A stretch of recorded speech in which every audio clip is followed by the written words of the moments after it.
vantage point to even ask the question. So how do we resolve suffering? I think this is the question. And what I think is, it's not a simple 1, 2, 3. It's not a do this, do that type of a thing. It is a shift in perspective. I think we start by remembering the truth of who we really are. I think the empowerment here is you are not the sum of your experiences. Your experiences are ways that you can express the truth of who you really are in the world. Similarly, you're not the sum of your mistakes. Your mistakes you might think of as crossroads in which in the past you chose incorrectly, and when presented with the same set of circumstances again in a higher level of awareness, that in the future you will choose differently. I think we start to come together in a very real way with one another. And that includes coming together with all the parts of ourselves, including all the parts of ourselves that we don't like. It's very easy to love the parts of yourself that you like, but it's very meaningful to love the parts of yourself that you resent.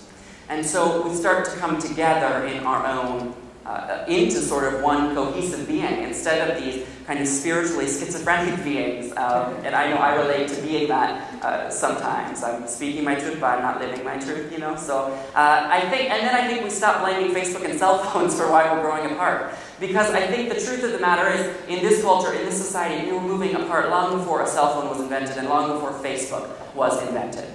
And we start using the technology that is at our disposal to deepen our connections with one another. We start inviting civil debate and civil discussion on our social media pages. We start using our cell phones to text genuine compliments to our friends and to our coworkers.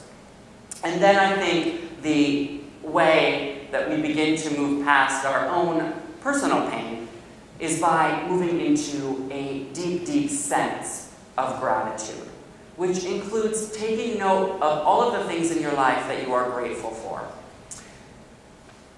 Whether that's writing them down, whether that's just considering them as you wake up in the morning or before you go to sleep.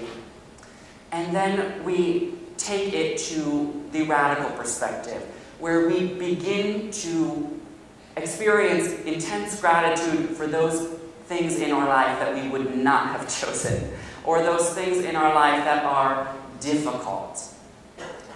It's sort of like radical forgiveness. It has so little to do with with who's right, and everything. It's a self-interested venture. It has to do with what will make you feel the best.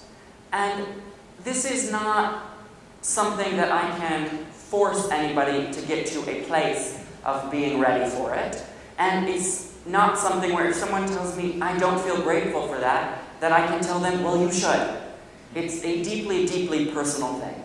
And all I posit to you is that when I have looked at the traumas in my life and practiced, just been willing to see that this may have given me something, to apply the principle of intense gratitude, I have been able to release that trauma and to move forward. There's a passage I like in Conversations with God, in which God says to Neale Donald Walsch, accept that challenges and difficult times will occur, welcome them gratefully, and begin to see them as glorious opportunities to do what you came here to do.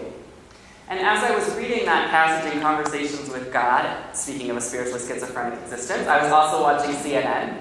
And at that very moment on CNN, a story came on of a man who broke his back in Mexico. And in parts of Mexico, especially parts that are very, very poor, to have a disability that a simple wheelchair would fix here is a death sentence. And this man who broke his back was fortunate enough to get a wheelchair and then started an organization bringing motorized chairs to people in Mexico. And so I was so struck by that. And it was such a, that's why I'm so into like the theoretical and the practical, because it was such a living example of the principle that I had read not 5 seconds before, which is, would this man have chosen it? I don't know. But did he raise the vibration of the planet by accepting it? And I think the answer to that is an unequivocal yes. And I think we start ending our suffering by realizing that each one of us has so many angelic encounters. If you think of an angel as a celestial being who doesn't act from God, I meet at least 10 angels a day.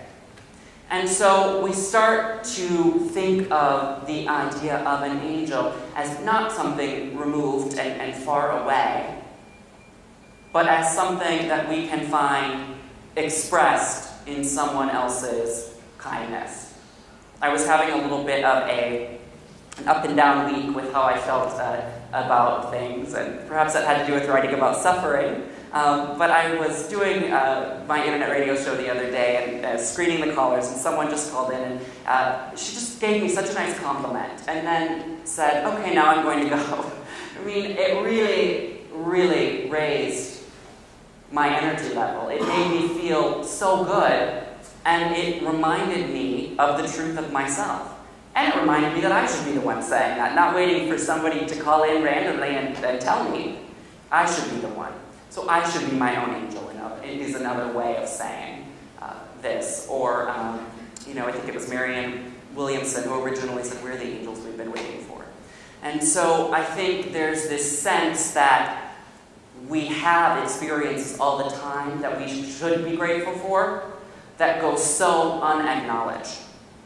And we don't mean anything by it. We're busy. We have a lot to do. But when you start to take the time out to acknowledge these experiences, I've noticed that the net amount of joy in your life is higher.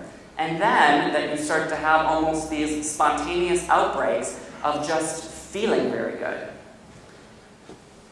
And I think it's something that is so easy and so simplistic and so powerful. I was reading a book the other day, and there was this page. It just had one sentence on it, and I can't even remember what it said, but I remember it was lovely. And I remember thinking, why aren't there more pages like this in our lives, simple and beautiful? And that is what gratitude offers you. The ability to make your life simple and beautiful.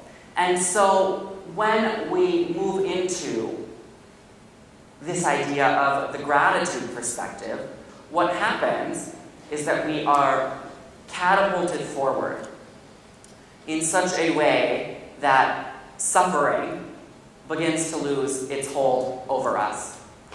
Thank you so much.